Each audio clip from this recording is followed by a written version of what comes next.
Senhoras e senhores, boa noite. Sou Antoniel Rodrigues, mestre de cerimônias, negro, bem puxado na melanina, bem retinto, uso barba, cabelo raspado, careca, terno na cor azul marinho, gravata também azul e camisa clara. Teremos agora a apresentação do painel Acesso à Justiça, Acessibilidade no Sistema de Justiça. Solicitamos a todos e todas que façam sua audiodescrição ao iniciarem as apresentações. Convidamos, neste momento, a Procuradora Regional do Trabalho, doutora Ileana Mouzinho, para iniciar os trabalhos desta mesa.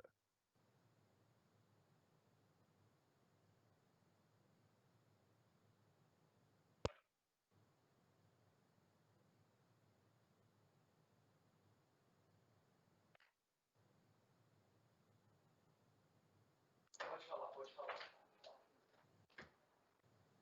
Microfone, doutora Ileana. Boa noite. Boa noite a todas, todos e todes. Eu sou Ileana Neiva, Procuradora Regional do Trabalho. O tema da nossa mesa é acessibilidade ao sistema de justiça. Os nossos expositores terão 20 minutos de exposição e todos eles farão a sua autodescrição ao começo da fala. É com muita satisfação, portanto, que passamos a palavra para a doutora Valéria Cristina Gomes, que falará da Rede de Acessibilidade. A doutora Valéria Cristina Gomes é assessora para Inclusão e Acessibilidade do Tribunal de Contas da União e representante da Rede de Acessibilidade. Doutora Valéria, a senhora terá 20 minutos para exposição. Um momentinho que eu estou aqui tentando compartilhar a apresentação.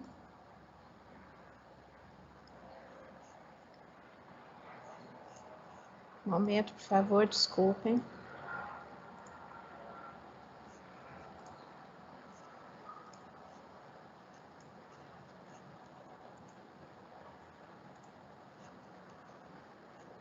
Ok.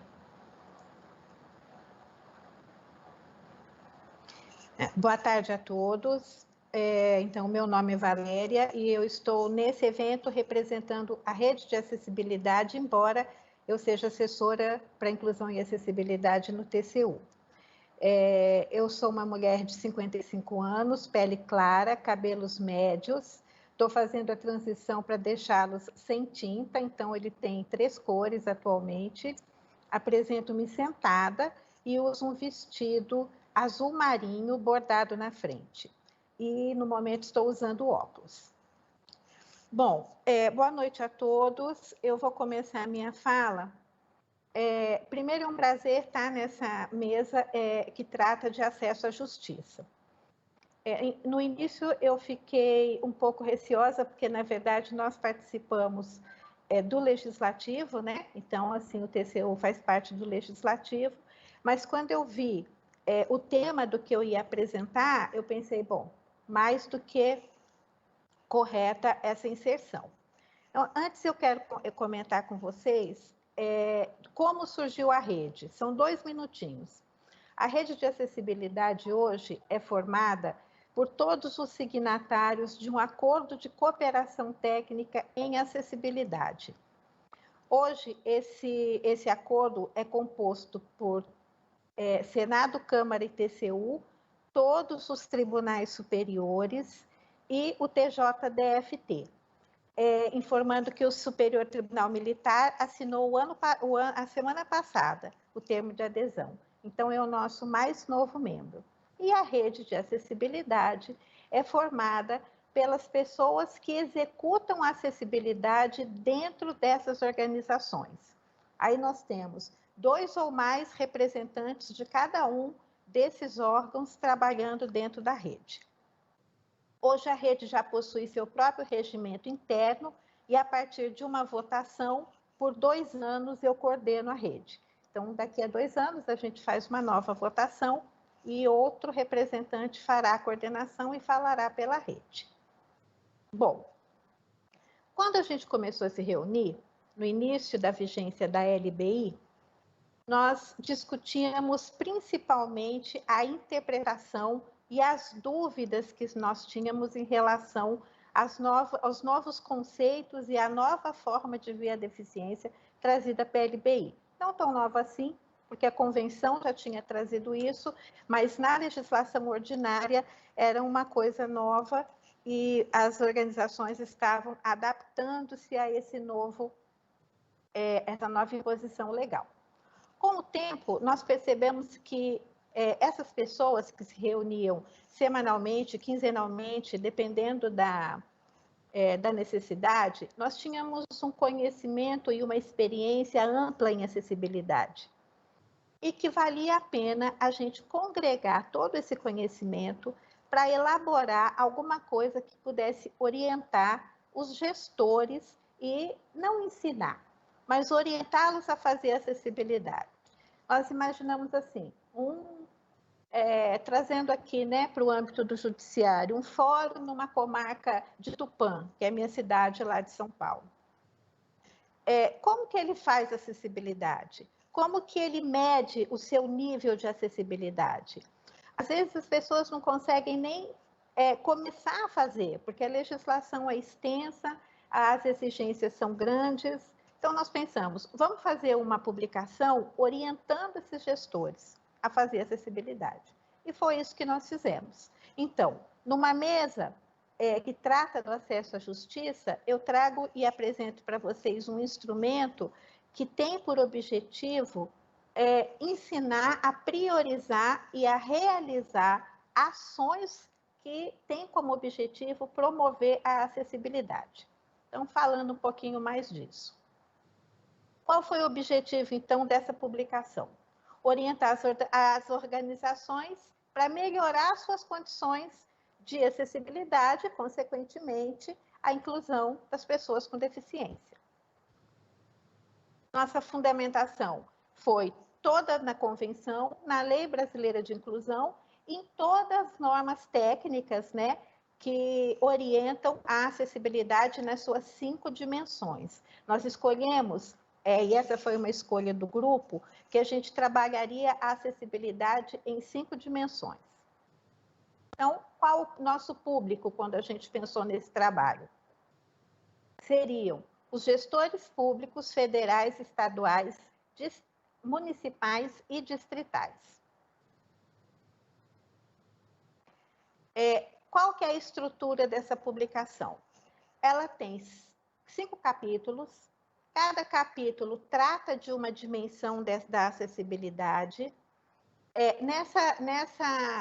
Na descrição, a gente explica o que é essa dimensão. Logo após, nós temos recomendações em relação a essa dimensão e logo abaixo, a legislação que suportou os nossos escritos, né? As nossas recomendações. E no final, um glossário.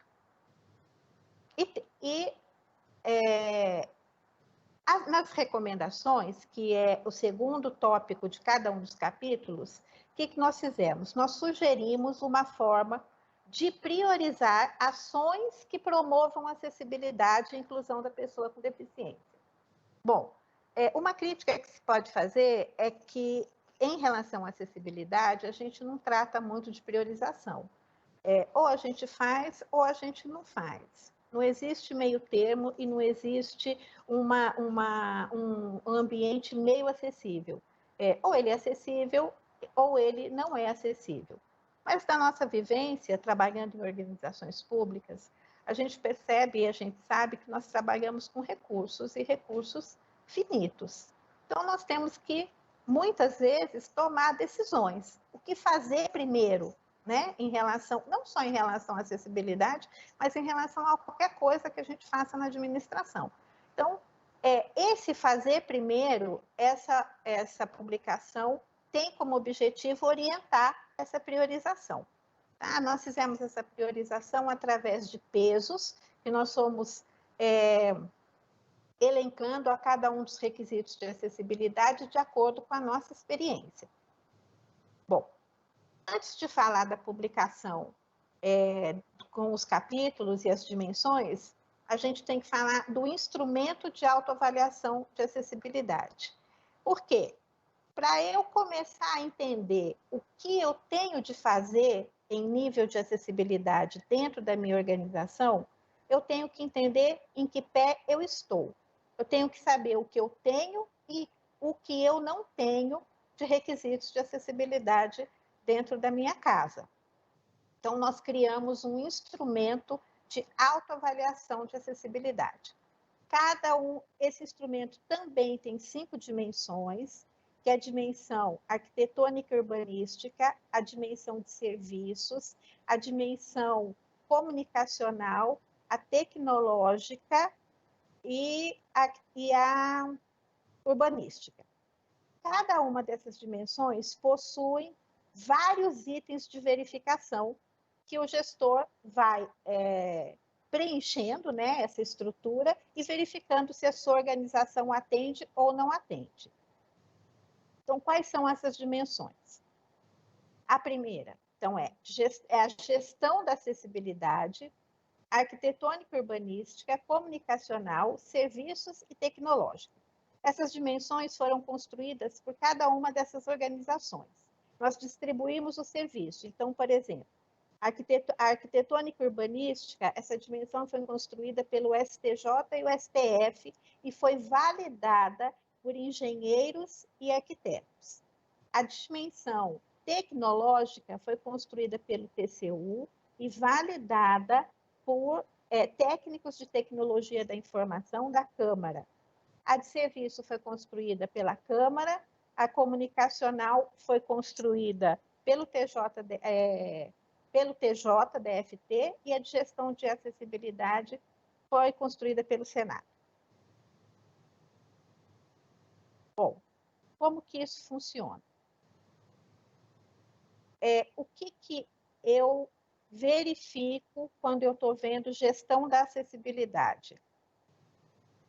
Eu verifico se a organização se ela institucionaliza a política de acessibilidade, se no seu planejamento, na sua execução e no monitoramento das ações implantadas, além das contratações realizadas. A gente verifica se tudo isso está adstrito aos requisitos de acessibilidade exigidos pela lei e pelas normas técnicas brasileiras. Nessa dimensão, a gente tem 49 itens de verificação. A dimensão arquitetônica e urbanística verifica a possibilidade da pessoa com deficiência acessar de maneira independente e segura ambientes mobiliários e equipamentos e edificações em geral dentro da organização. Possui 148 itens de verificação. A dimensão comunicacional verifica o gozo, a fruição, o exercício dos direitos à acessibilidade comunicacional, a liberdade de expressão, comunicação, ao acesso à informação e compreensão, para ampliar a participação plena e efetiva da pessoa com deficiência e igualdade de condições. Possui 17 itens de verificação. Dimensão serviços, verifica se a entidade considera as necessidades dos públicos internos e externos com diversos tipos de deficiência na prestação de seus serviços, por meio da adoção de práticas que promovam a inclusão. Possui 52 itens de verificação. A dimensão tecnológica verifica a possibilidade da pessoa com deficiência usar com autonomia e independência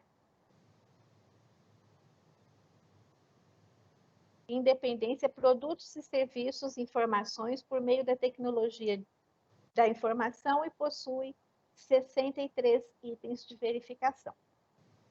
Quando eu vou preencher o instrumento, cada uma dessas dimensões com os seus requisitos, eu tenho de olhar para ele e verificar se a minha organização atende totalmente, atende parcialmente, não atende e não se aplica.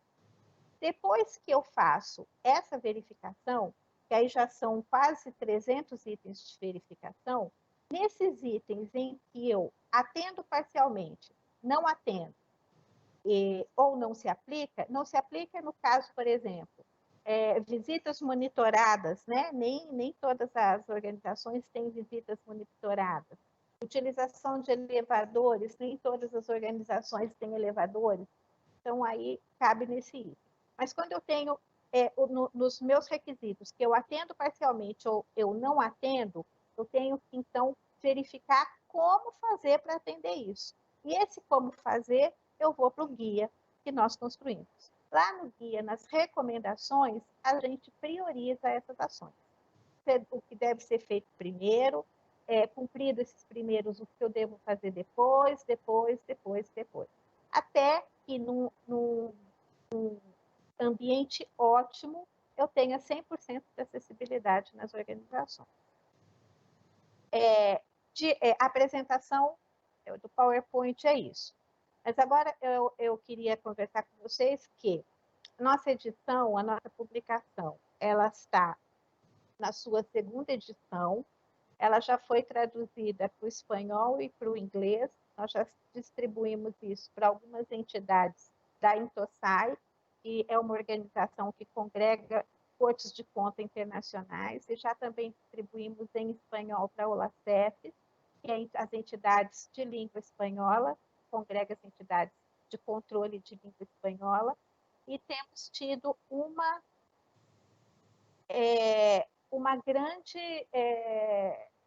grande interesse nessa publicação, porque não existia isso, né? Nós fizemos uma pesquisa, não existia uma publicação que se dispusesse a ensinar o gestor a fazer acessibilidade, porque quando a gente começou a construir, uma das coisas que nós evitamos era transcrever a lei, né? Porque a gente tem um monte de publicação aí que a gente vai, quando a gente vai ler, a gente vê que ela faz uma transcrição da lei uma linguagem coloquial.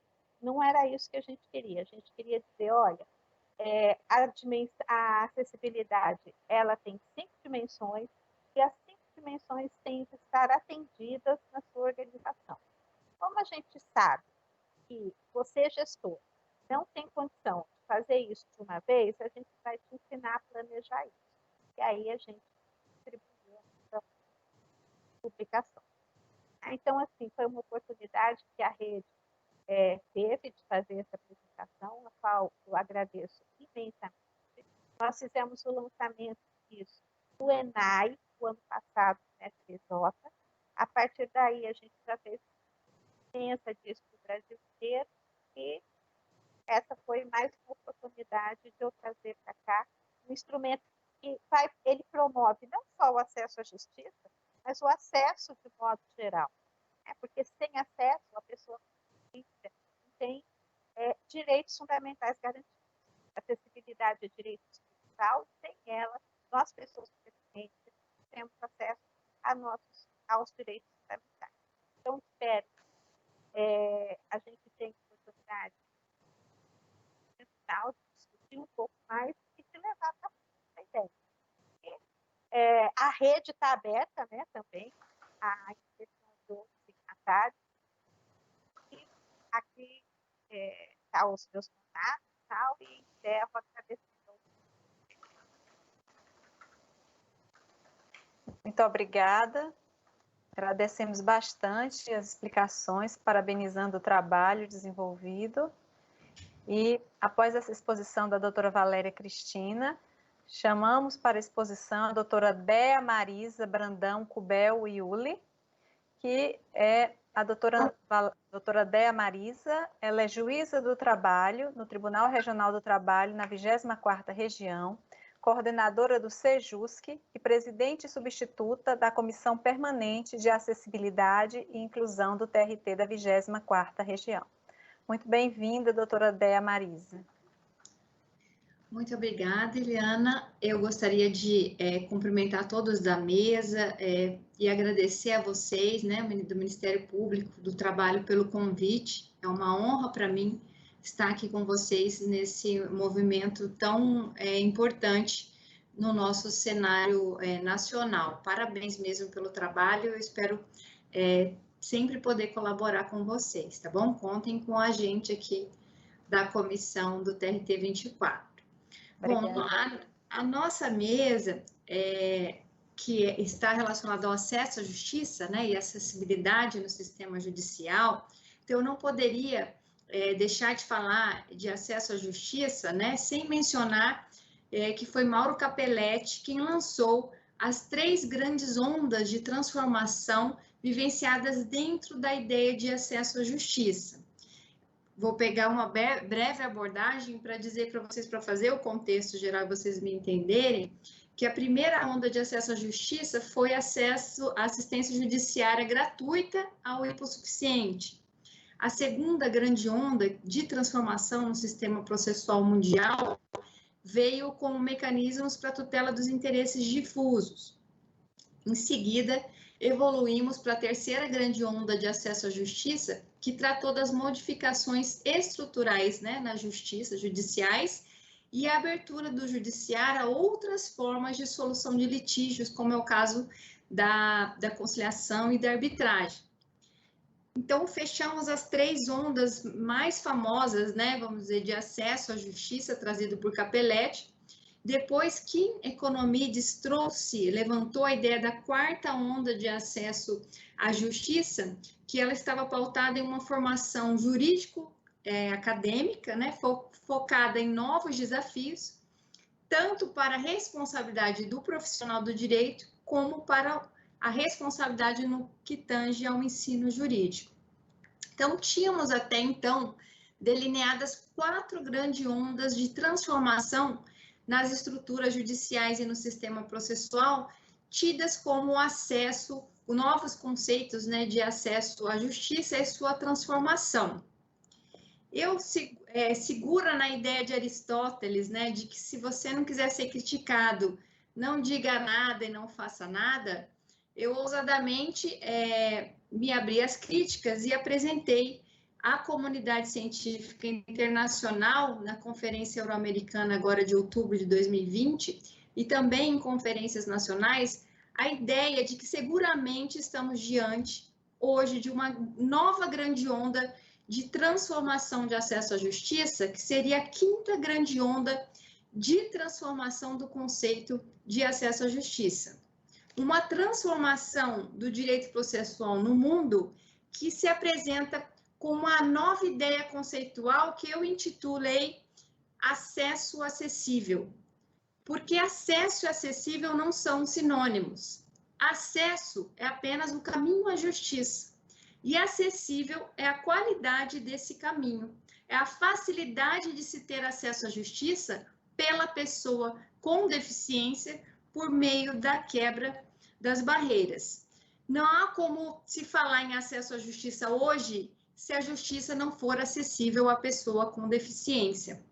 Então, essa transformação, ela surge inicialmente de maneira global, né, nessa que eu levanto a 5ª onda de acesso à justiça, nos sistemas jurídicos internacional e nacional e no direito processual mundial, né, com a Convenção Internacional sobre os Direitos da Pessoa com Deficiência, que foi assinada em Nova York em 2007 e que tratou expressamente do acesso à justiça à pessoa com deficiência em seu artigo 13, itens 1 e 2. E ele diz assim, item 1, os Estados partes assegurarão o efetivo acesso das pessoas com deficiência à justiça em igualdade de condições com os demais, a fim de facilitar o efetivo papel das pessoas com deficiência como participantes de direitos, participantes diretos ou indiretos, inclusive como testemunhas em todos os procedimentos jurídicos.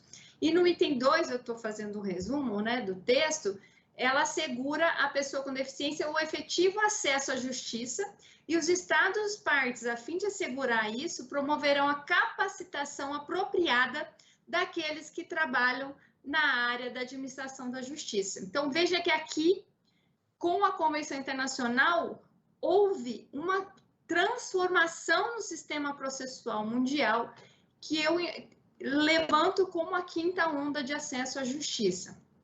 No Brasil, essa nova onda conceitual, garantidora a acessibilidade à pessoa com deficiência ao sistema judicial, veio com a incorporação da Convenção Internacional, né, por meio do Decreto Legislativo 186 de 2008, inclusive com o procedimento do parágrafo 3º do artigo 5º da Constituição, ou seja, com equivalência de emenda constitucional. Hoje, a Convenção Internacional sobre os Direitos da Pessoa com Deficiência é uma garantia constitucional, porque a Convenção, aliás, é a única convenção internacional que tem o status de emenda constitucional, é a Convenção sobre os Direitos da Pessoa com Deficiência. Depois disso, uma grande transformação normativa ocorreu no âmbito interno em 2015, com a LBI, a Lei Brasileira de Inclusão da Pessoa com Deficiência. E ela foi além da Convenção Internacional, ela progrediu em relação à acessibilidade à justiça, porque ela tratou ali de forma clara e expressa não só a garantia aos jurisdicionados, mas também a garantia de acessibilidade. Olha que interessante, por meio de adaptações e recursos de tecnologia assistiva disponíveis, também advogados, defensores públicos, magistrados ou membro do Ministério Público. Mais para frente eu vou tratar das ações que a gente fez focada nesse dispositivo específico. Esse estatuto também estabeleceu a tramitação prioritária processual, né, de processo em que a pessoa com deficiência é parte ou interessada, em procedimento judicial e também em procedimentos administrativos.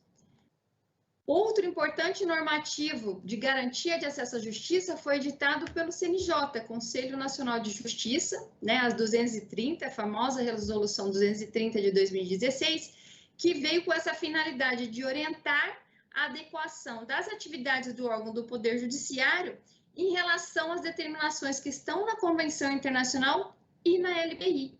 E foi justamente essa resolução que, por meio dela, né, por meio dessa resolução que a gente instituiu em todos os tribunais brasileiros as comissões permanentes de acessibilidade e inclusão para atuação direcionada à promoção dessa acessibilidade às pessoas com deficiência, né? Hoje eu sou membro, presidente substituta da comissão do TRT 24.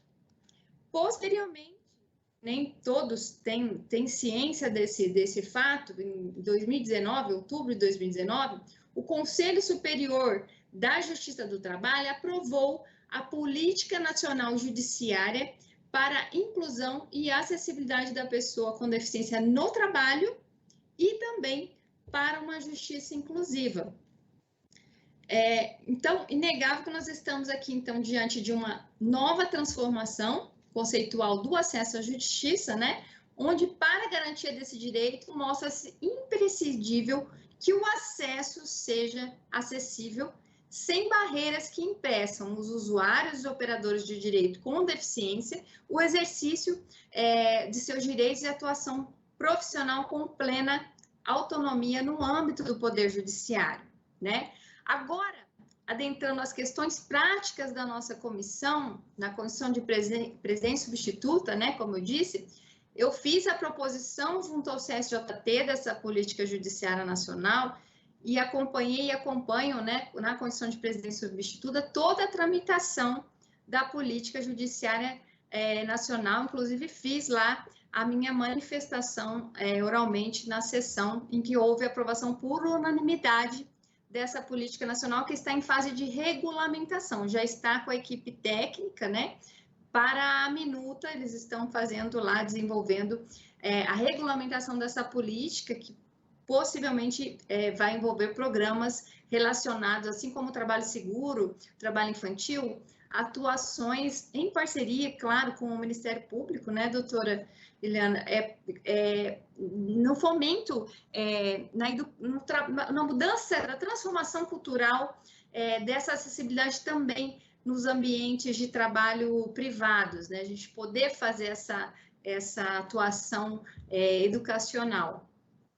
E nós não paramos por aqui. Estamos trabalhando também para o cumprimento do objetivo 16 da Agenda 2030 da ONU, né, que foi firmada pelo Estado brasileiro, e ali a gente se comprometeu a promover sociedades pacíficas e inclusivas para o desenvolvimento sustentável e proporcionar o acesso à justiça para todos e construir instituições eficazes, responsáveis e inclusivas em todos os níveis. E é isso que a Valéria pontuou, né? Que a rede trabalha para isso também, ou seja, auxiliar, ser uma rede de apoio a que todas as instituições, né, do judiciário sejam responsáveis e inclusivas em todos os seus níveis. Estamos trabalhando para isso. Dentre essas ações, eu posso citar aqui, nós fizemos um curso de PJE acessível. Na Justiça do Trabalho, o processo eletrônico, né? E se chama processo judicial eletrônico. Esse processo judicial eletrônico, ele tem que ser acessível. Então, nós fizemos um curso para os advogados os advogados cegos ou baixa visão. Até a minha amiga Rita está aqui, né? Nós fizemos junto à OAB, apoiou esse projeto, né? Nós fizemos uma cooperação, nós trouxemos todos os advogados cegos ou baixa visão, estudantes de direitos cegos, e nós fizemos esse curso PJE acessível entre o ano passado e esse ano.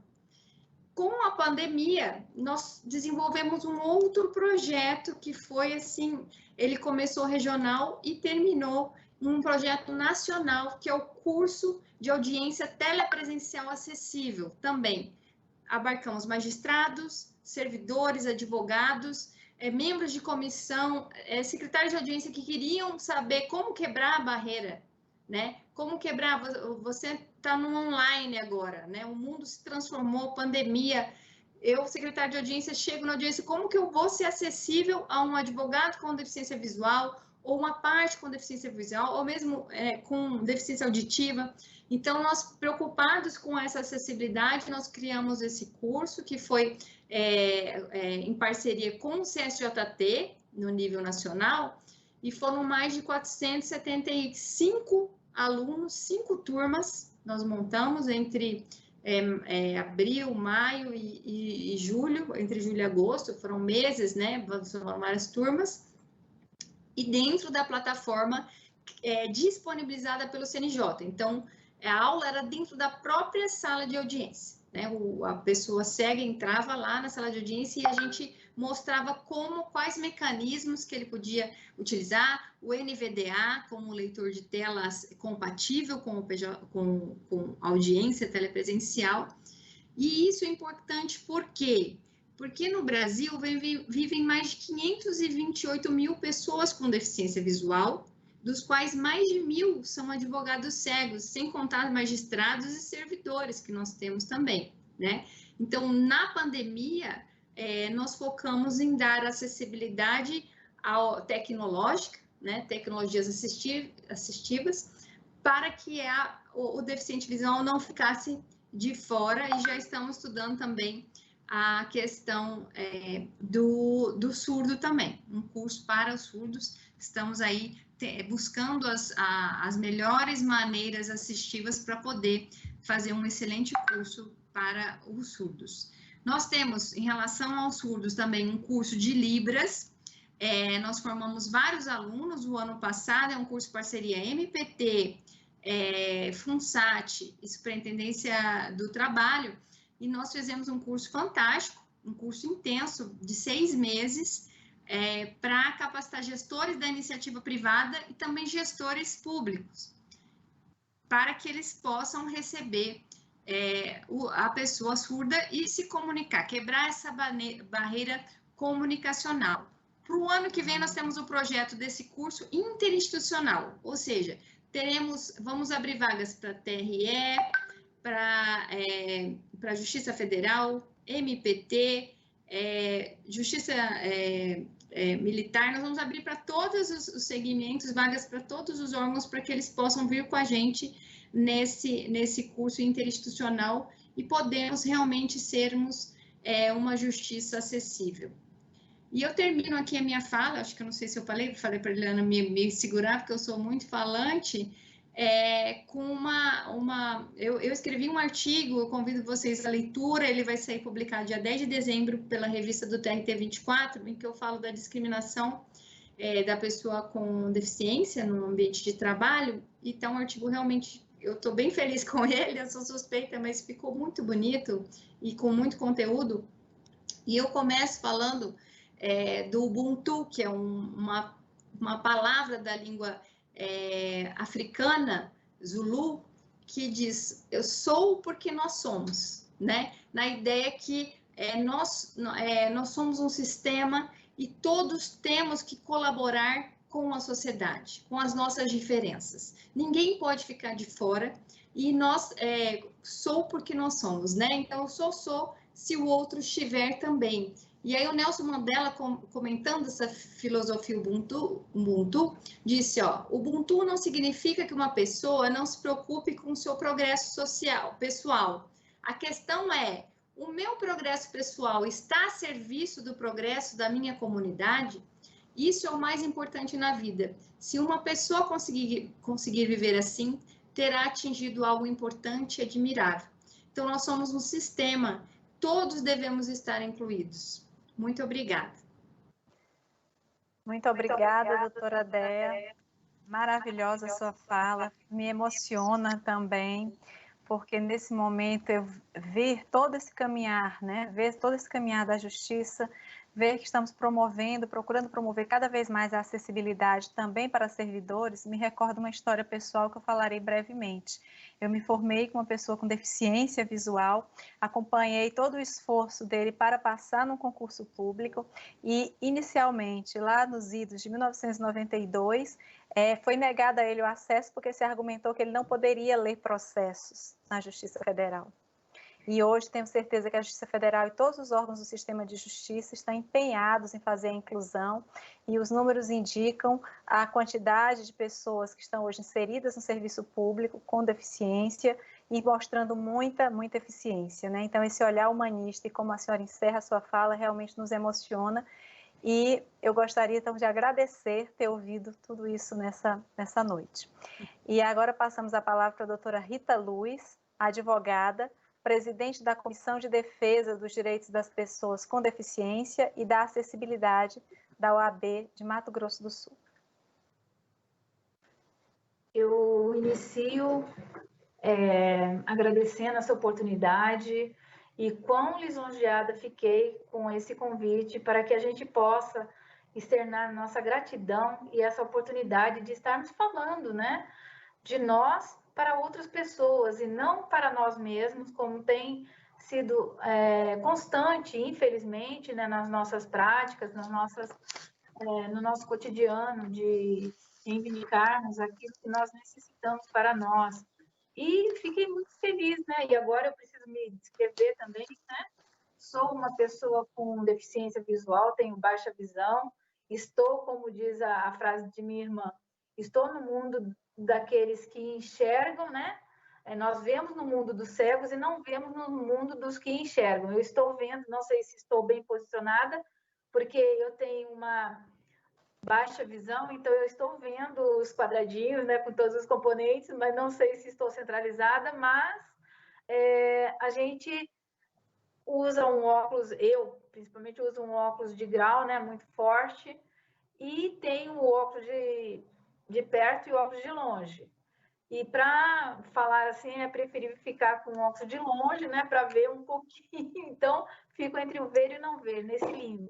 E muito bem esclarecedora, conforme a doutora Déia falou, nós temos a histórica exclusão social, né, política e econômica das pessoas com deficiência, e que ela não decorre de fatores naturais, mas sim de uma construção social falha, incapaz de incluir as pessoas com deficiência em suas especificidades. E agora, recentemente, que a gente está conseguindo e conquistando uma visibilidade um pouco maior, com essas tratativas de pessoas que, como a doutora Déia e muitas outras, que têm um amor à causa, que desempenham esse trabalho maravilhoso, que vem a beneficiar nós, pessoas com deficiência, e elas incorporam essa situação, então elas querem ingressar nesse mundo para que elas tenham esse conhecimento para desbravá-lo também, e isso a gente só tem a agradecer, porque a deficiência, ela deixa de ser um obstáculo quando apoiada pelos recursos de acessibilidade e ações afirmativas promovidas pelas pessoas, pelo Estado, pela sociedade no seu todo, né? E, recentemente, eu me deparei com uma pesquisa feita pela Defensoria Pública, né, de todo o país, que mostra que o acesso à justiça de pessoas vulneráveis está sendo afetado pelo cenário pandêmico em que a gente está vivendo, né, pela Covid. E a percepção de que de 92% desses profissionais, eles falaram que não estão tendo, assim, uma adequação certa para que possa participar do levantamento de como eles podem bem atender a população. Então, essa pesquisa foi agora, de agosto, setembro, salvo engano.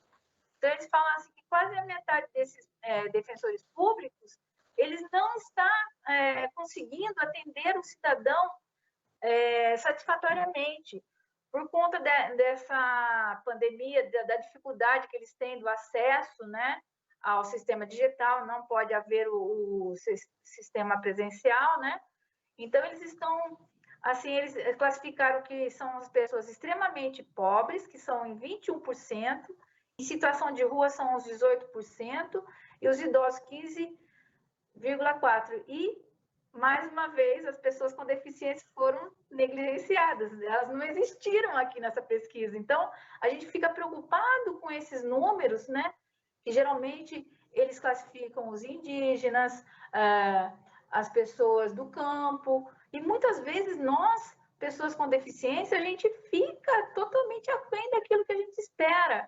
E conforme a doutora Déia também mencionou, nós tivemos esse diploma que é a LBI, que no seu artigo 79 até o 83, ele fala sobre o poder público que deve assegurar o acesso de pessoas com deficiência à justiça, em igualdade de oportunidades com as demais pessoas, e garantindo sempre que requeridos adaptações e recursos de tecnologia assistiva. Então, a gente fica assim imaginando, né? Uma pessoa surda, ela tem o direito de recorrer? Claro que ela tem. Mas será que nós temos as adequações necessárias? O intérprete de Libra, o Estado se preocupou com essa pessoa que tem a deficiência auditiva de contratar um intérprete de Libras? É um direito dele. Está aqui. Está aqui. Ele tem legalmente esse direito. Então, no seu parágrafo 1º, fala assim, a fim de garantir a atuação da pessoa com deficiência em todo o processo judicial e poder público, e deve capacitar os membros e os servidores que atuam no Poder Judiciário, no Ministério Público, na Defensoria Pública, nos órgãos de segurança e no sistema penitenciário, quanto aos direitos das pessoas com deficiência.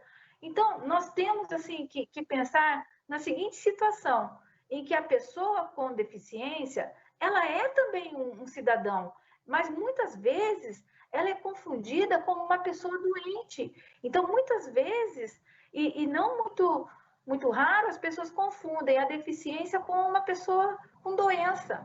E não é isso.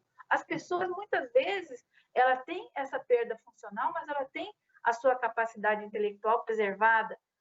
E a gente se depara muito com isso no exercício da profissão, que eu lembro, né? Hoje eu dou risada, mas eu fiquei muito assim... me afetou bastante no início, né, da minha carreira enquanto profissional do direito. Eu chegando no fórum, aí me dirigindo à sala dos advogados, um vigia perguntou para mim se eu estava procurando um sanitário. Aí ele falou assim, moça, você não pode entrar aí é somente advogados. Aí eu falei assim, é necessário apresentar minha credencial? Eu falei assim, eu também sou. Tá, desculpa, eu pensei que você estava perdida. Então, as pessoas subestimam a capacidade da gente enquanto pessoa com deficiência. E isso vem, assim, através da acessibilidade que a gente tem que estar pedindo, tem que estar buscando diuturnamente, né? E essas sanções que nem com relação a esse acesso para a gente na justiça, quantas e quantas vezes a gente necessitou de participar de audiências aqui recentemente, em decorrência da pandemia, e nem todos. As pessoas sem deficiência já têm essa dificuldade do acesso com as plataformas digitais, o que dirá uma pessoa com deficiência? Eu tive recentemente um cliente cego que tanto o cliente como a profissional aqui teve dificuldades no sistema digital, mas os próprios serventuários da justiça também tiveram, porque estava assim totalmente implementando ainda, né? Foi bem no início, então a gente tem que eliminar essas barreiras para impedir que impedem o exercício pleno dos direitos por parte das pessoas com deficiência. E a acessibilidade pode e deve ser avaliada de forma quantitativa, e em pessoal permitindo que a comparação entre os objetos avaliados, de modo a contribuir para a melhoria da qualidade de vida do ser humano, do ser humano no seu todo, eu digo, né? E a acessibilidade, porque a gente pode ver que a acessibilidade não serve somente para nós, pessoas com deficiência. Ela é presente na nossa Convenção dos Direitos da Pessoa com Deficiência, né? E na LBI, na própria LBI. E ela é baseada no modelo social de direitos humanos, no qual o conceito da pessoa com deficiência depende fundamentalmente do meio em que a pessoa está inserida. E nessa perspectiva, o ambiente tem influência direta, ou seja, quanto mais obstáculo eu tiver no ambiente, mais a minha deficiência será evidenciada. Então, a gente tem que ter a influência direta na liberdade da pessoa com limitação funcional, que poderia ter sua situação agravada por conta do seu entorno, e não em razão da sua deficiência em si. O parâmetro considera a limitação funcional do indivíduo um fato que, com recurso de acessibilidade e apoios, não se impõe como obstáculo ao exercício de seus direitos. A deficiência é, pois, a resultante de uma equação em que o valor final depende de outras variáveis independentes, quais sejam as limitações funcionais do corpo humano e as barreiras físicas, econômicas e sociais impostas pelo ambiente. Que essa que vai predominar o quão acessível ou inacessível é aquela situação enfrentada pela pessoa com deficiência, né? Então, a gente reconhece o nosso direito ao trabalho enquanto pessoas. Então, para os contratos que são submetidos, né, com relação à pessoa com deficiência, à consolidação das leis, existem as cotas, em que a pessoa com deficiência vai ter aquele percentual, mas as empresas têm que estar também dispostas a apresentar acessibilidade no ambiente de trabalho, que ela está impressa ali no artigo 157, que pontui sempre que quando se fala da saúde e segurança, e não apenas sobre o aspecto físico, mas também mental, sobre os aspectos não visíveis, livre das atitudes e práticas da discriminação e assédio. Então, a gente tem que se deparar com essas questões de acesso à justiça, acessibilidade, que é essencial para toda e qualquer pessoa, né? E a aplicação da LBI é baseada no princípio basilar da igualdade, no Estado democrático de direito. Então, a acessibilidade sendo direito fundamental, outras normas dela deverão advir, e ainda funciona como garantia ou ponte para o exercício de outros direitos. As pessoas com deficiência são titulares de direitos como todas e qualquer, né? E elas têm o direito de ter o direito também, como direito humano que se assegura o gozo e o exercício dos demais direitos. E com a promulgação da Lei 8.213, como a gente já falou, né, sobre as cotas, e tem mais outros fundamentos que a gente deve buscar em relação à situação da pessoa enquanto profissional, que é para poder ter acesso com igualdade de direitos. Uma vez a gente teve a situação de, em escola pública, não nos darem essa prerrogativa. Eu tive que acionar, inclusive, a prerrogativa nossa enquanto advogada, porque nos praticamente agrediram verbalmente no exercício da nossa profissão. Então, são normativas que a gente tem que ir pela dignidade da pessoa, né? Com o lema igualdade, dignidade e participação na declaração, a OEA pede o empenho dos estados para assegurar a inclusão e a participação plena dessas pessoas em todos os aspectos da sociedade. E com essa discussão, a gente fala sobre acessibilidade, a gente espalha diversas áreas sobre o IBGE, que calcula nos seus últimos 14 anos de vida, o brasileiro terá que conviver com algum tipo de deficiência física ou mental, e muitos já se preparam para isso. E os concursos públicos, o que a gente fala dos concursos públicos? A Constituição Federal nos assegura esse direito, a reserva de vagas para essas pessoas com deficiência. Mas muitos concursos, eles colocam aquelas vagas praticamente fictícias, não é total. Mas, então, concluindo ao que eu queria falar, a acessibilidade tem que ter o acesso para todos, independente da deficiência. E é nesse sentido que a gente busca, através da nossa comissão, essa condução de como agir em relação a essas faltas de acessibilidade, esse enquadramento enquanto pessoas profissionais que somos, com deficiência, com a oportunidade igual para todas e todos. Então, seria isso que eu gostaria de deixar aqui. Obrigada. Obrigada, Rita. Nós que agradecemos. Parabéns pela fala e pela batalha diária e por encampar, né, essa luta. Além disso, né, além de que você falou da atuação das pessoas com deficiência e das entidades para garantir a reserva de vagas, que é também uma atuação histórica do Ministério Público do Trabalho. Eu tenho 23 anos de atuação no Ministério Público do Trabalho. Desde que ingressei, atuamos para garantir a reserva de vagas de pessoas com deficiência, mas também agora estamos em outras ações, por exemplo, vendo os grupos que trabalham o empreendedorismo da pessoa com deficiência. É preciso também se incentivar todos os talentos das pessoas com deficiência, a capacitação de servidores públicos, dos órgãos públicos para bem receber e das empresas para bem receber a pessoa com deficiência. Então, trabalhamos também na coordenadoria que eu participo, que é a CONAP, a Coordenadoria de Promoção da Regularidade do Trabalho na Administração Pública, para a implementação do decreto que estabelece que as empresas devem observar os direitos humanos.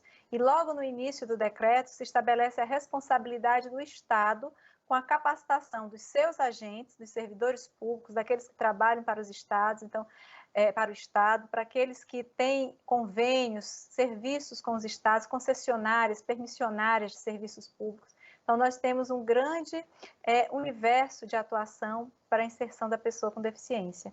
Então, a gente precisa caminhar juntos com vocês e sempre aprendermos com vocês. Então, muito obrigada por essa sua fala tão enriquecedora para todos nós. Eu gostaria agora de apresentar o Dr. Paulo Reis Finamore Simone, que exporá o trabalho de acessibilidade da OAB Espírito Santo. Com a palavra, Dr. Paulo, muito bem-vindo.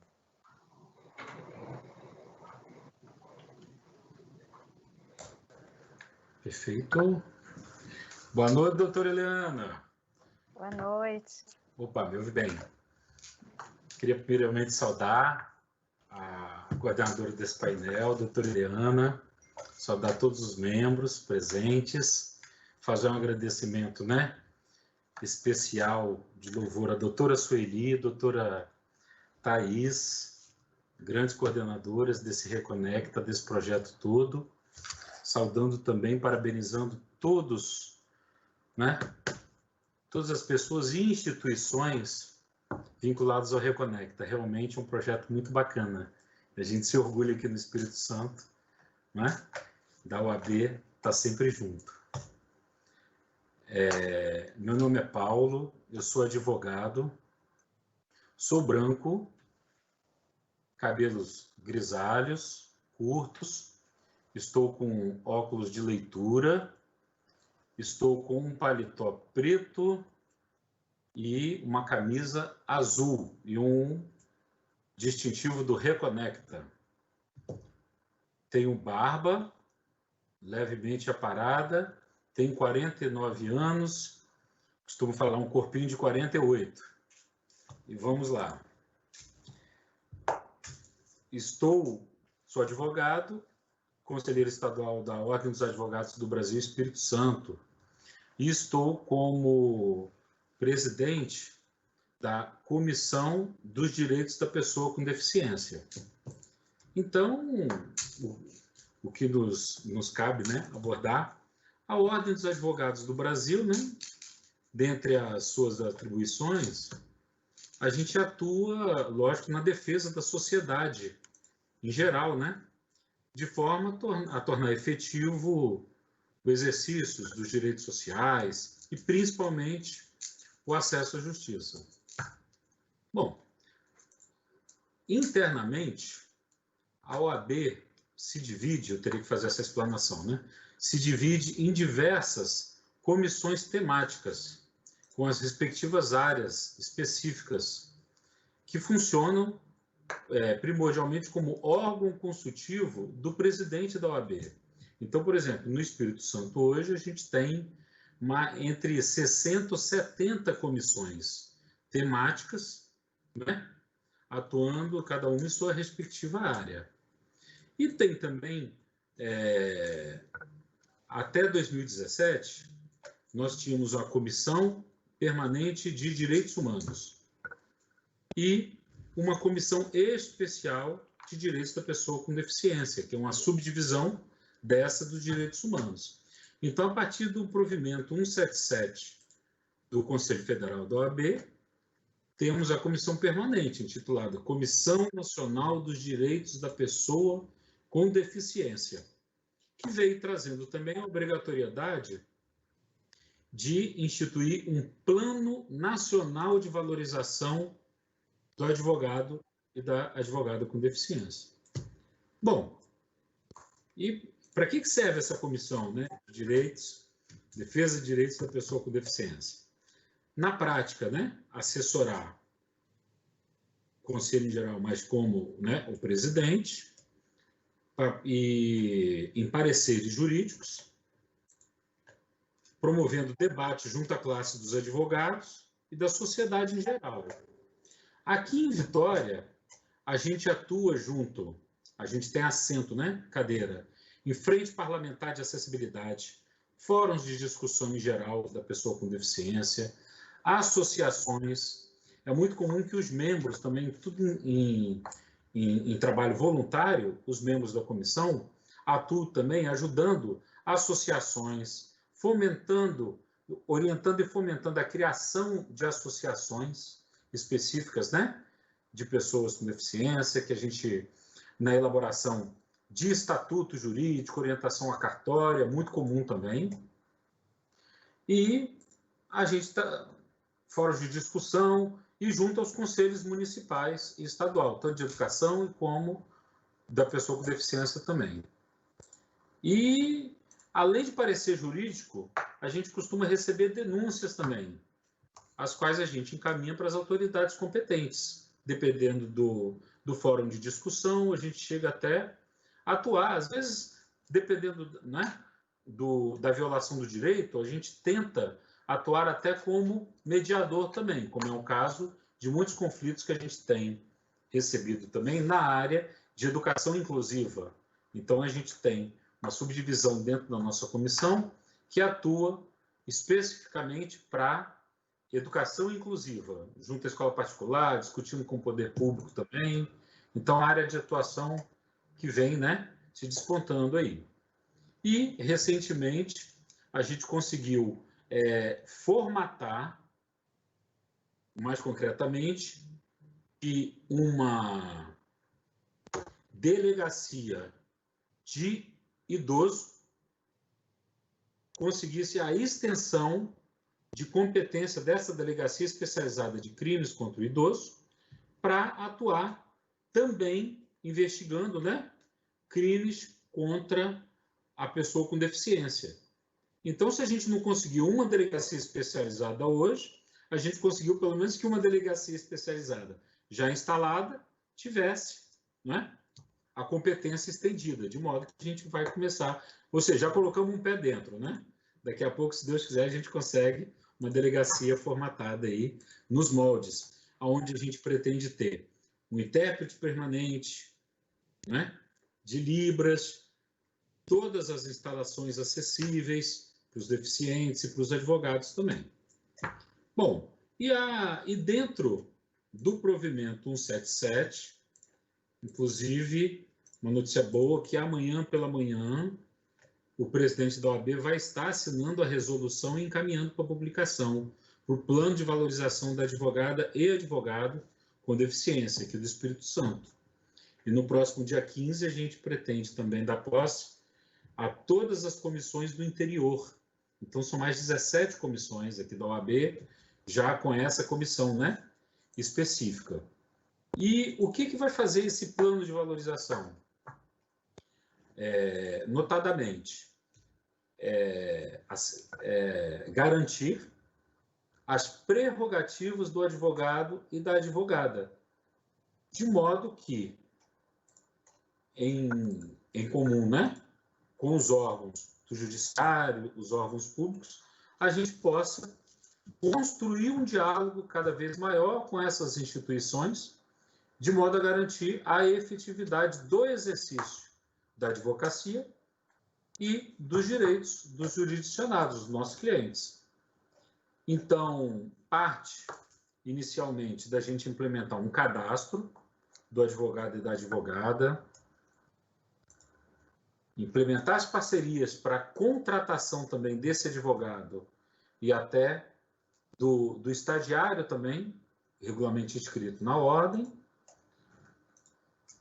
implementação das condições diferenciadas dos serviços prestados internamente, principalmente pela OAB, né, de todos os serviços nossos, e implementar também a elaboração de uma proposta diferenciada, inclusive com desconto de pagamento de anuidade diferenciada para esses advogados e até com filhos também, né, com deficiência. Bom, e a diretriz principal que a gente entende, nesse momento, é a promoção do diálogo com as instituições integrantes. Entendendo que a gente, né, como foi falado aí, a gente está dentro de um corpo, né, um dependendo do outro, e que a gente possa efetivar esses direitos de acesso à justiça.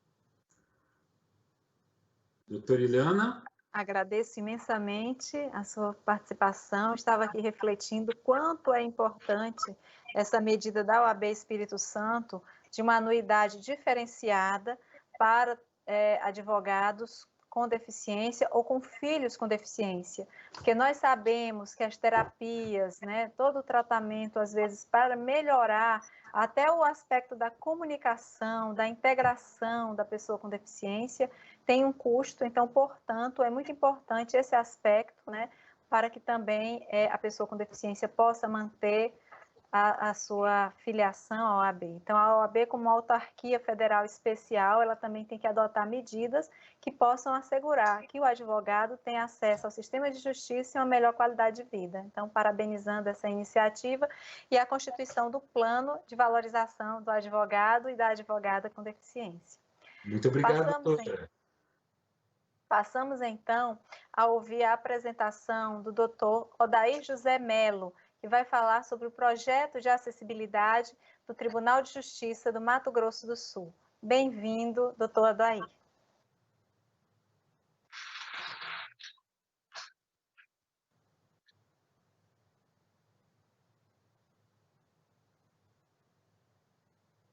Vamos ver se o doutor Odair não está com acesso. O doutor Odair está presente?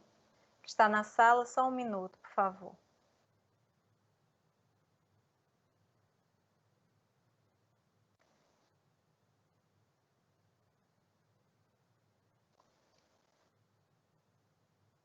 Considerando que talvez o doutor Odair esteja com algum problema de acesso, eu irei chamar para conversarmos, então, nesta noite, a doutora Renata de Souza Santos, membro da Comissão de Acessibilidade do Tribunal de Justiça do Espírito Santo.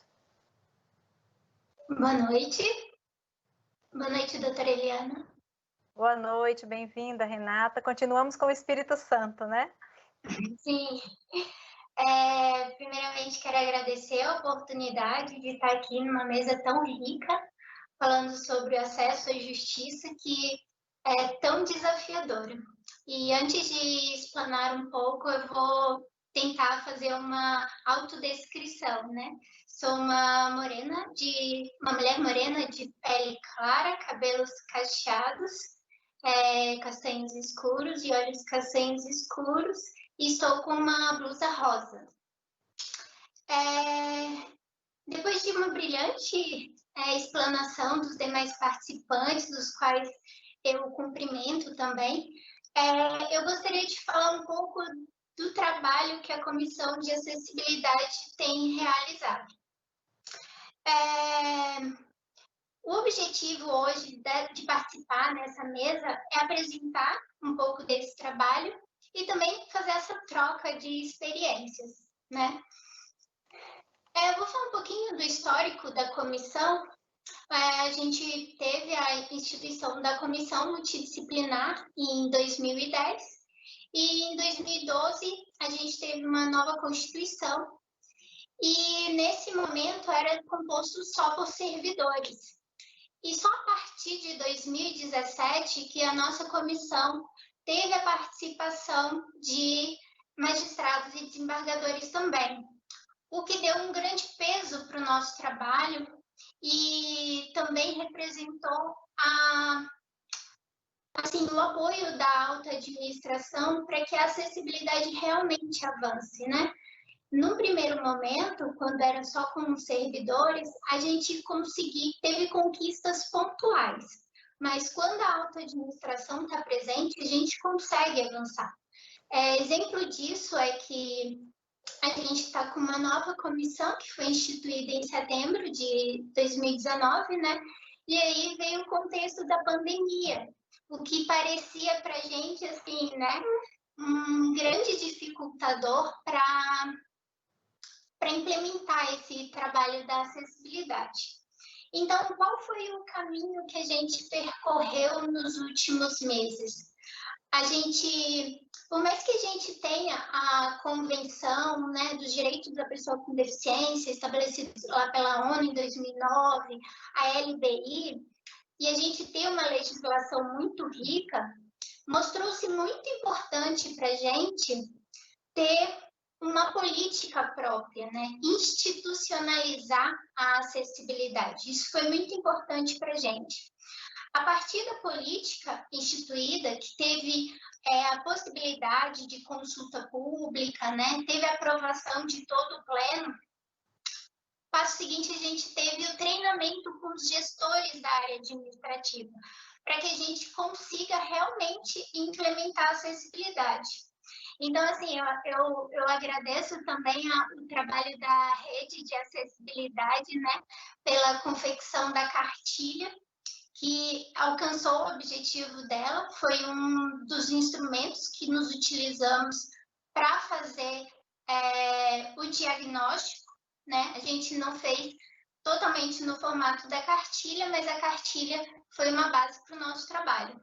Então, todas as áreas diagnosticaram, né, os seus serviços, os ambientes, e aí, daqueles pontos que tem a gente ainda tem 43% dos itens a serem contemplados.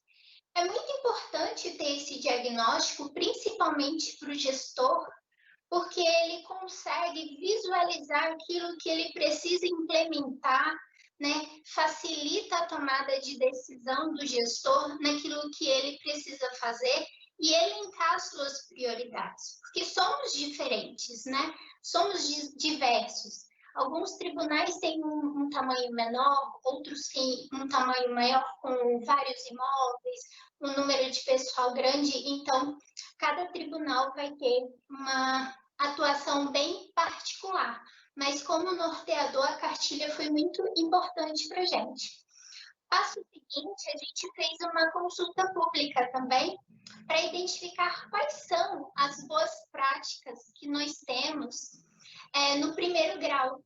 E a gente percebe que ainda há uma dificuldade das pessoas perceberem como tornar o seu serviço acessível, né? Então, Então, a gente não conseguiu levantar as boas práticas naquele momento.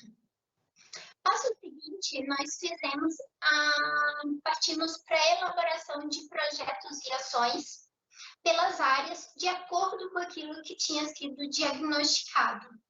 E aí, mesmo em tempo de pandemia, conseguimos fazer as reuniões da comissão, as reuniões com os gestores, e eles conseguiram e estão, né, conseguindo desenvolver os seus projetos de acordo com o diagnóstico realizado. E aí, em paralelo, a comissão começou a elaborar, né, o seu programa de acessibilidade. E eu digo para vocês que é bem desafiador criar metas e indicadores para acessibilidade. Medir isso é muito difícil, né? É um desafio, na verdade, grande para a gente. E aí a gente fez esse programa com base na cartilha e separamos por eixos, né? O eixo da gestão da acessibilidade, o eixo da acessibilidade arquitetônica, o eixo da acessibilidade tecnológica, comunicacional e em serviços, nos quais a gente inclui também aqueles que são os serviços ligados diretamente ao acesso à justiça. E aí, neles, a gente já tem vários projetos em andamento. Dentro do eixo acessibilidade arquitetônica urbanística, para a nossa realidade, identificar todos aqueles itens parece um desafio ainda maior. A gente tem 69 comarcas no Espírito Santo, né? Então, como identificar a acessibilidade arquitetônica de cada imóvel? Por onde que a gente começa? Na minha autodescrição, eu esqueci de falar, mas eu sou uma mulher que usa cadeira de rodas. E para o gestor, quando a gente consegue identificar isso, facilita. Por onde que eu começo? Então, a comissão, né, e o núcleo de sustentabilidade, a gente fez o quê?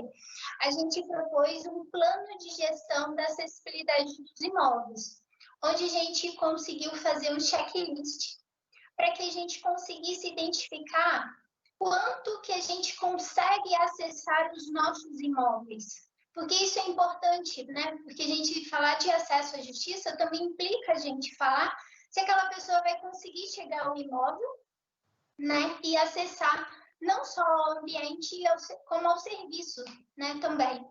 Então, esse foi o nosso primeiro desafio. Mas esse ano a gente, agora em dezembro, vai finalizar com 50% dos nossos imóveis diagnosticados e temos aí uma meta de até março conseguir diagnosticar todos os nossos imóveis, para que depois disso a gente consiga fazer um plano de como implementar a acessibilidade de fato, diante dos recursos que a administração tem ao seu dispor, né, e da priorização dos projetos.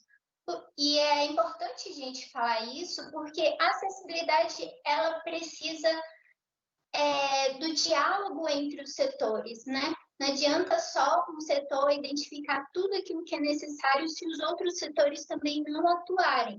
A gente precisa de todos os setores e de forma organizada, né, para a gente realmente implementar a acessibilidade.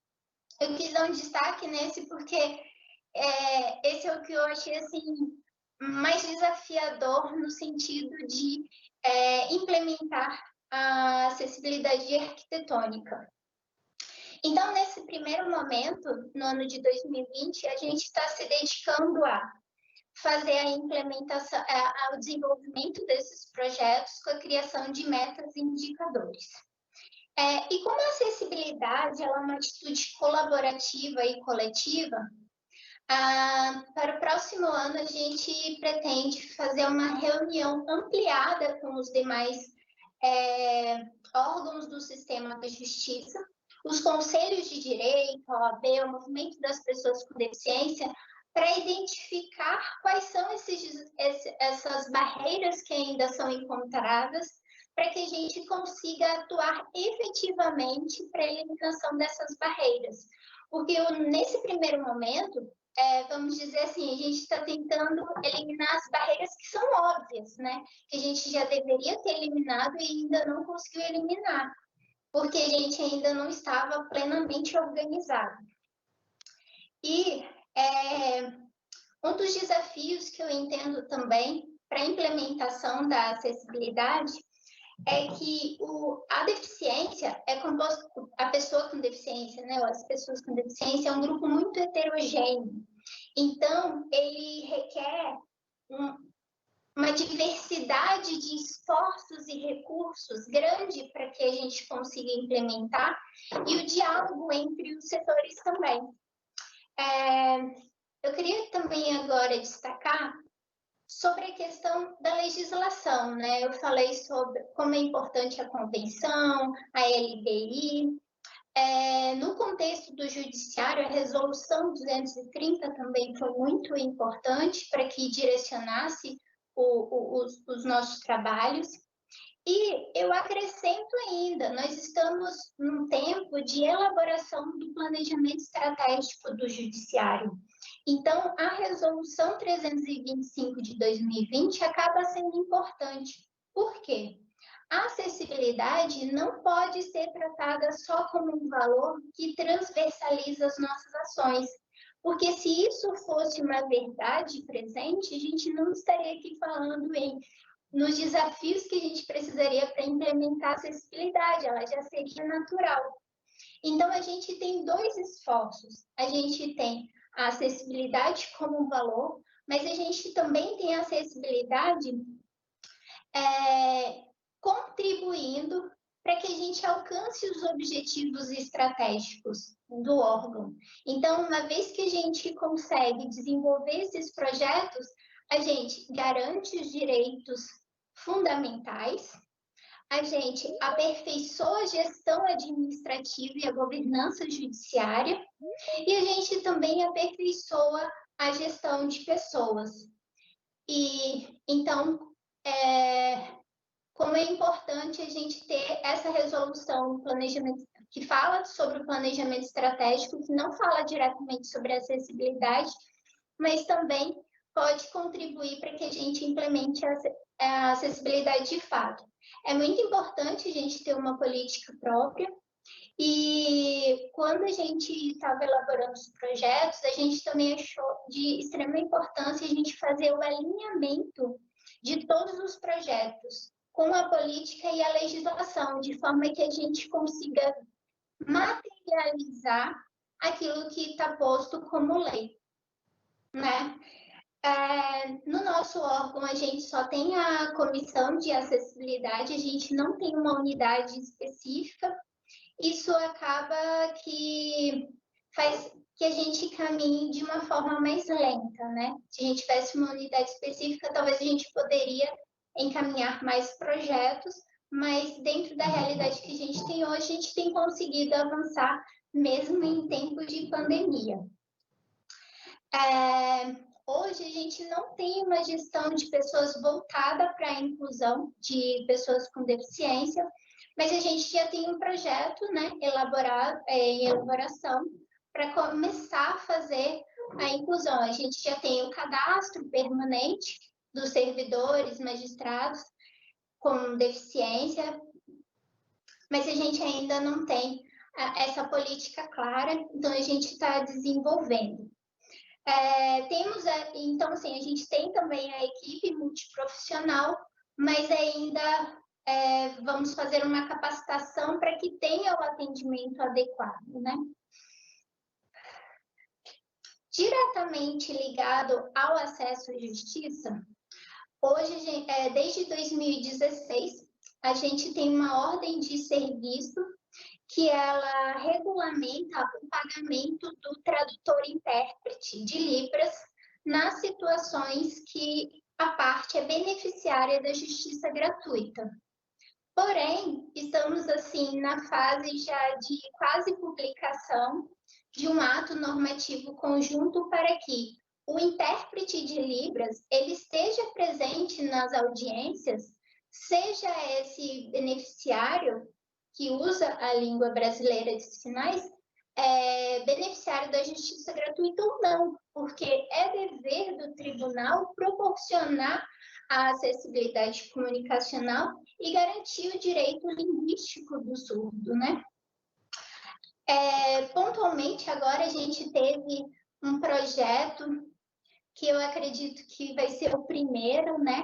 O projeto Superando o Medo, que é realizado pela Coordenadoria Estadual da Mulher em situação de violência doméstica e familiar, junto com o Rotary Club e o Instituto de Inovação IN, que fez a capacitação, né, e prevenção também da violência de mulheres surdas. Então, a gente teve esse projeto atuando com 12 alunos. Desses 12, 9 alunos eram surdas, né? E tinha participante mulher e tinha homens também participando. Então, foi de grande relevância, né? A doutora Hermínia, né, que é a coordenadora atualmente dessa coordenadoria, ela tem um grande interesse, ela fala, né, da preocupação, como que a mulher surda, ela consegue, vítima, né, de violência, ela consegue acessar a justiça se a gente não tem intérprete de Libras. Então, esse também é um desafio que está posto para a gente, mas sabemos que precisam de vários atores, né? Vários órgãos atuando. A gente precisa dessas conexões para a gente avançar. A exemplo disso, nós estamos fazendo um diálogo com a universidade para a gente conseguir fazer um termo de cooperação técnica para que a língua brasileira de sinais esteja inserida no contexto judiciário, né? Que o nosso judiciário seja um espaço de extensão da universidade para que a gente consiga avançar na acessibilidade comunicacional, principalmente para pessoas surdas. Então, inicialmente, eram os primeiros pontos assim que eu gostaria de compartilhar. Espero que eu não tenha excedido o tempo, porque eu não estava marcando aqui. Obrigada pela oportunidade da fala. Obrigada, Renata. Obrigada, Renata. Nós é que agradecemos bastante a sua contribuição. Muito interessante o aspecto que você traz de firmar parcerias com as universidades. Né? É preciso que, desde o começo, no próprio curso de direito, o operador do direito saiba reconhecer os direitos humanos, saiba concretizá-los, saiba e conheça a língua de sinais. É importante a acessibilidade a partir dos bancos escolares, né? Se as pessoas também lutam para ter cotas nas universidades, o direito de estar na universidade também deve ser estendido ao direito de universitário, conhecer as realidades de todos e se comprometer a, quando se tornar um profissional, quando se formar, concretizar isso na sua vida profissional diária. Então, muito obrigada pela sua contribuição. Então, nós já resolvemos o problema técnico e o nosso convidado, doutor Adair, já está presente conosco na sala. Então, o doutor Adair, ele representa o Tribunal de Justiça de Mato Grosso do Sul. Doutor Adair José Melo, com a palavra, é um prazer o senhor em nossa companhia nesta noite para discutirmos o tema tão relevante da acessibilidade da pessoa com deficiência no sistema de justiça. Boa noite.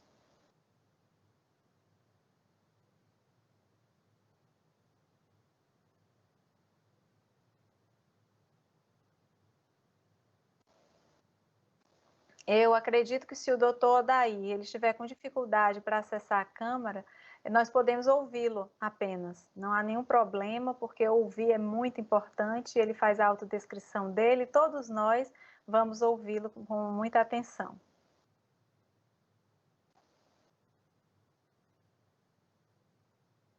Nesse momento, estamos também olhando as mensagens. Bem-vindo, doutor Adair. Boa noite, desculpa, maior dificuldade aqui, tá? Desculpa te cortar. Nada, é um prazer vê-lo. Por favor, pode falar. Doutora Deia, Renata, a todos boa noite. Desculpe a chegar de repente, é que eu estava em viagem, 300 quilômetros e uma chuva danada na estrada, mas eu vou fazer o possível para representar o Tribunal de Justiça à altura que ele merece. o Tribunal de Justiça, com relação à acessibilidade, ele teve o cuidado no último ano, essa última formação da comissão, em projetar um olhar diferente com relação à questão da acessibilidade e inclusão às pessoas com deficiência. O que foi projetado nesse último ano de trabalho, nessa última gestão do desembargador Pascoal, presidente, que era o seguinte: por mais que trabalhemos com a questão das questões físicas no ambiente de trabalho, seja em relação aos servidores, magistrados, como ao jurisdicionado, à população em geral, a acessibilidade ela nem sempre é plena. Você pode preparar uma boa rampa, você pode deixar um piso tático de acordo com o que as normas dizem, porém, a maior dificuldade encontrada, e a gente pode perceber em muitas palestras, reuniões, quando se trata sobre a questão da pessoa com deficiência, é exatamente a maior falta de acessibilidade que está entre o tratamento que as pessoas devem dar corretamente sobre o que uma pessoa com deficiência precisa. A falta da boa educação, eu não sei se é o termo correto a se colocar, transforma nós em deficiente. Nós criamos um ambiente deficiente por não proporcionar um bom atendimento à pessoa quando ela precisa. A acessibilidade pode ter diversas formas físicas de ser realizada, porém, se o bom atendimento não tiver ali ao servidor, ao jurisdicionado, cria-se uma barreira que ninguém consegue tirar, e não vai haver recursos nenhum que conseguirá melhorar essa questão da acessibilidade. O tribunal ele desenvolveu, pensando nisso, ou seja, trazer para o olhar dos servidores, dos magistrados, que a gente precisa ter mais empatia com relação à pessoa com deficiência. Ou que você tem que se projetar, entender que o que a pessoa precisa não é só um espaço físico acessível, ela precisa que você entenda que todos nós somos iguais. Não há pessoa deficiente, não há um deficiente, há uma pessoa que precisa de acessibilidade. Tendo sido feito a acessibilidade, não há mais problemas, acabou. Então, quando você melhora essa visão com relação às pessoas com deficiência, o atendimento melhora. Uma das primeiras ações que foi feita para dar um pouco desse olhar sobre a questão da empatia com relação às pessoas com deficiência, o tribunal incluiu o quê? A tarja nos processos que identifica a pessoa com deficiência.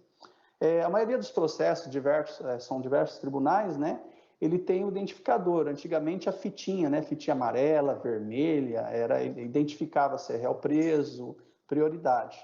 O que o tribunal implementou? Uma tarja identificadora da pessoa com deficiência.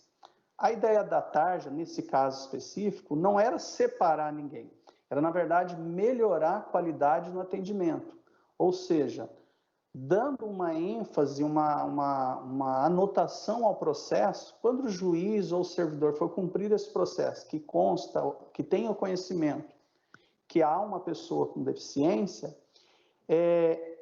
o que se criou foi o quê? Você começa a ter uma sensibilidade em analisar. Bom, temos uma pessoa com deficiência nesse processo. Qual é o tipo de deficiência que essa pessoa que faz parte desse processo tem? Bom, temos uma audiência. Se é um cadeirante, como será o espaço físico dessa audiência para atender a pessoa que é cadeirante? Por quê? Antes não se sabia. A pessoa chega num ambiente, numa audiência, de repente é um cadeirante, e eles não tendo conhecimento, não se preparava a audiência adequadamente. Aí o que acontece? O cadeirante, quando chegava, ele se sentia deficiente, ou seja, tudo que ele tentasse fazer, se locomover dentro daquele ambiente, o tempo todo demonstrava que aquele ambiente estava deficiente para o seu atendimento. Na verdade, ele não é o deficiente, o ambiente está deficiente para ele. A tarja veio para quê? Uma das ações é tirar um pouco desse ambiente deficiente. Ou seja, a pessoa chega para ser atendida, seja para participar da audiência, o processo, a pessoa que cumpriu esse processo já preparou o ambiente para recebê-lo. Se a pessoa tem deficiência auditiva, o juiz já vai nomear um tradutor de Libras para estar presente naquele momento. Não é necessário chegar uma pessoa que tem a necessidade de ter um tradutor e que ocorra uma correria atrás de alguém para poder atender aquilo. Ou seja, toda vez que você não tem um ambiente preparado para atender uma pessoa com deficiência, você cria um ambiente deficiente, que, ao nosso ver, não é a pessoa que tem deficiência, é o ambiente que é deficiente, certo? Outras das ações, seguindo esse caminho que o tribunal projetou, foi o que? A criação de uma cartilha de boas práticas. Para que foi criada a cartilha de boas práticas do Tribunal de Justiça? Para ensinar um pouquinho das boas ações, das boas práticas que temos que ter com relação ao bom atendimento com a pessoa com deficiência. Porque muitas pessoas desconhecem certas ações e formas de se conversar com a pessoa que tem algum tipo de deficiência e acabam criando o ambiente não, acaba criando uma sensação de deficiência completa. Ou seja, você chega e começa, se você não sabe como indicar, por exemplo, uma pessoa que tem deficiência visual, se você não sabe como lidar a questão de atender melhor ela, você dificulta todo o ambiente. Agora, quando você pode ter uma melhora no atendimento, ou seja, olha, quando o senhor seguir a sua direita, segue em frente à sua direita ou à sua esquerda, você sabendo como delimitar qual é a forma que ela tem que se locomover dentro do ambiente, você deixa ela livre e transforma aquele ambiente normal. Ou seja, o ambiente não fica deficiente. Porque o que a gente percebe é que o tempo todo se joga a responsabilidade que as pessoas são deficientes.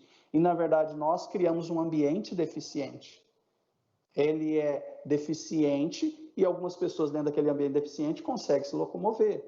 Então, o Guia de Boas Práticas veio para o quê? Dizer o que é uma pessoa com síndrome de Down, até a que ponto ela pode ou não pode fazer algumas coisas, o que é uma pessoa com deficiência visual ou baixa visão, que nós tivemos casos, inclusive, no tribunal de um rapaz que era estagiário, hoje formado, né, em direito, que ele contava, inclusive, que as pessoas, quando conversavam com ele, às vezes, de longe, brincava, achava que ele estava fingindo que tinha deficiência visual, mas, na verdade, ele tinha baixa visão.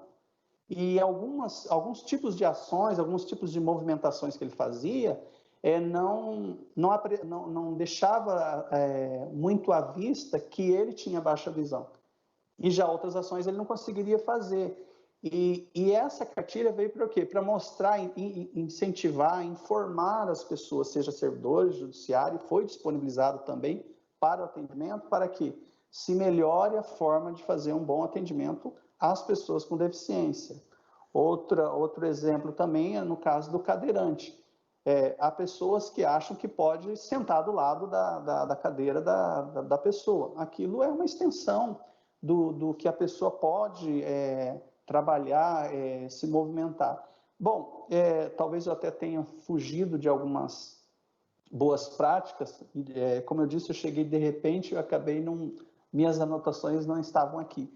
Mas essas ações que o tribunal vem produzindo, no caso, com relação à acessibilidade, que se espera que outros tribunais, a doutora Déia está aí, nós sabemos que está sendo feito também, outros tribunais, né, a Renata, é que a projeção física do ambiente do judiciário ou a projeção física dos ambientes públicos tem sim que melhorar, tem que ser trabalhada para que a acessibilidade seja muito ampla.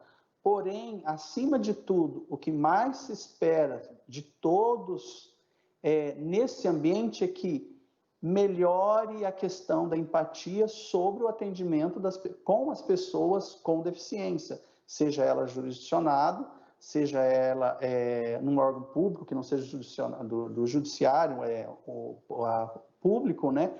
Entre os servidores e os magistrados. Porque quando você tem uma empatia melhor do que ocorre com a vida de cada pessoa sobre as deficiências que as pessoas possuem, que as pessoas têm, você consegue se projetar de uma forma para minimizar o ambiente deficiente que atrapalha a sua livre atividade física, né?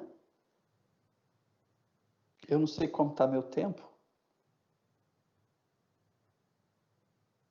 Ainda tem tempo suficiente. A sua fala está sendo muito enriquecedora, Odair, porque trata justamente dos aspectos práticos dessa acessibilidade no ambiente. Você ainda teria 5 minutos para falar. Posso continuar? Pode continuar, sim. Então, essa criação de um ambiente, da imagem, da empatia, a gente tem percebido que quando você traz os servidores, os magistrados, para se juntar a esse pensamento positivo, eu coloco essa palavra da minha parte, positiva, né? Você sai do papel e vai para a prática. Porque o judiciário, eu não sei se eu vou conseguir explicar o que eu acredito que seja. Ele é uma balança entre o que se lutou para se conquistar uma lei e, do outro lado, as pessoas que querem a garantia dessa conquista. E, na prática, muitas pessoas, às vezes, se afastam daquilo que é o quê? De onde surgiu a luta para aquela pessoa conseguir aquele direito? E, às vezes, o que nós vemos na prática é que a briga, a discussão está mais eu tenho essa garantia legal. Mas de onde surgiu essa garantia legal? Ela foi muito mais do que simplesmente cumprir de forma positivada, mas sim que seja visto com outros olhos a lei. Então, quando você traz um olhar para o serviço público, para o ambiente público, que as pessoas deixem de olhar simplesmente a letra, a positividade da lei, mas sim o porquê dela, o atendimento com as pessoas com deficiência melhora e o ambiente que, muitas vezes, por questões às vezes, burocráticas ou financeiras, que algumas vezes é a maior reclamação, a demanda, ao tempo de se chegar, a estrutura física apropriada para a pessoa com deficiência pode ser reduzida com uma melhora no atendimento. Ou seja, você chega num espaço físico que é difícil o acesso para cadeirante em um determinado local, mas você tem um servidor, um colaborador, um funcionário da terceirizada que saiba chegar até ele, conduzir e explicar, olha, nesse momento por aqui não vai ser possível o senhor adentrar o imóvel, vai ser por outro local, porque estamos melhorando esse local e tudo. Ou seja, o bom atendimento e entender que há necessidade de atender melhor essa pessoa e levar ela até onde ela precisa, nos casos da pessoa que tem uma deficiência visual, auditiva, enquanto a questão física não está pronta, nós não precisamos ficar parados aguardando que esse dinheiro, que essa aprovação venha para ser estabelecido o ambiente. A pessoa, o ser humano, ela pode sair daquele banco que ela estiver, levantar e ir lá e fazer o bom atendimento. Ela pode deixar de fazer o ambiente deficiente e se tornar um pouco mais eficiente. E a ideia é exatamente essa que estamos pregando no caso do Tribunal de Justiça. E em conjunto, recentemente, na verdade, hoje, né, novamente vou comentar a doutora Déia, nós tivemos o prazer de fazer o quê? Ampliar ao quê? As comissões de acessibilidade do Tribunal de Justiça, que veio da Resolução 230, que foi oriunda de lá, né? Criou o quê? Várias comissões que têm como finalidade pensar em melhoras com relação à pessoa com deficiência. Em resumo, claro. Hoje, tivemos o prazer de fazer uma união entre 2 tribunais, que é o TRT, aqui do Mato Grosso do Sul, e o Tribunal de Justiça, ou seja, 2 tribunais se juntaram através das comissões para pensar em conjunto formas, meios de o quê? Ampliar essa melhora para diminuir o ambiente deficiente, que, no meu ponto de vista, o maior problema é o ambiente deficiente. E não, se você acaba com um ambiente deficiente, não temos pessoas deficientes, em tese. Então, essa união, por exemplo, do tribunal, por exemplo, nós temos uma ideia de algo aqui no nosso Tribunal de Justiça. De repente, o Tribunal de Justiça do Trabalho, a TRT, pode ter uma outra ideia que, em conjunto, nós aprimoramos essas ideias. Então, a gente transforma duas ideias pequenas, do bom sentido, em uma ideia maior. E o projeto é que esse formato que a gente vem desenvolvendo, ou que seja, criando cada vez mais meios e maneiras de que as pessoas interpretem melhor o que é um ambiente acessível, o que é inclusão de verdade, é aumentar e criar uma rede de pessoas do bem, transformando toda essa boa intenção em uma boa acessibilidade. Eu espero que eu não tenha dificultado o entendimento. Pelo contrário, daí nós agradecemos muito a sua fala, e é bastante importante os aspectos práticos que você traz, inclusive a notícia da integração dos ramos do Poder Judiciário. Assim como o Ministério Público também tem uma integração entre os ramos do Ministério Público, através da ANPID, né, de associações de membros do Ministério Público, nós procuramos discutir, todos os órgãos do sistema de justiça devem se dar as mãos, devem trabalhar conjuntamente e cumprir o que está no artigo 61 da Lei de Inclusão da Pessoa com Deficiência, quando estabelece que é necessário um planejamento contínuo e articulado entre os setores envolvidos, para concretizar os direitos da pessoa com deficiência. Então, esse planejamento contínuo e articulado de todos os setores envolvidos é o que nós estamos fazendo aqui no Reconecta, né? São ações concretas que você traz. Então, é por isso que esse momento é tão importante, nós devemos sempre repeti-lo, porque nós estamos cumprindo exatamente o que diz o artigo 61 da lei, né? Porque nós não podemos pensar sozinhos, nem podemos executar sozinhos uma tarefa que exige um olhar transversal, um olhar multidisciplinar. Né? Então, nesse momento também, eu quero lembrar do controle social. Para a execução de qualquer política pública, é essencial a participação do controle social, e o Reconecta também traz esse olhar de valorização dos conselhos de direito, né, da pessoa com deficiência. Então, em todos os níveis, os conselhos de direito também devem ser chamados. Também chamar atenção para o fato de que essa articulação interinstitucional para a acessibilidade no sistema de justiça deve também ter a participação dos sindicatos de trabalhadores. Né? Sei que os sindicatos de trabalhadores, de servidores públicos, procuram muito a acessibilidade. Em todas as profissões, os sindicatos procuram a acessibilidade da pessoa com deficiência. Às vezes, a gente precisa também capacitar as entidades sindicais para ter esse olhar. Então, quando o decreto fala de direitos humanos em empresas e da responsabilidade do Estado em capacitar os indivíduos em direitos humanos, essa responsabilidade já tem que ser compreendida de forma ampla. Não só os órgãos que compõem a administração pública, não só os órgãos que compõem o sistema de justiça, mas também trazendo a participação social, o controle social para atuar, e, portanto, as associações, os sindicatos, as famílias, toda a sociedade é chamada para essa construção. E o acesso à justiça é um elemento primordial, a meu ver, porque você já chega na justiça um tanto fragilizado. Lá é um local de lide, né? Embora o judiciário, com o influxo do novo Código de Processo Civil, com todas as ondas que a doutora Dea também falou aqui, procure também incentivar o acordo, utilizar instrumentos também extrajudiciais como a arbitragem. Nós procuramos também no Ministério Público, através dos NUPIAs, fazer uma conciliação extrajudicial, mas quando a demanda chega a um tal grau de litigiosidade, que chega ao judiciário para uma solução heterônoma do direito através de um juiz, as pessoas já chegam fragilizadas à sala de audiência.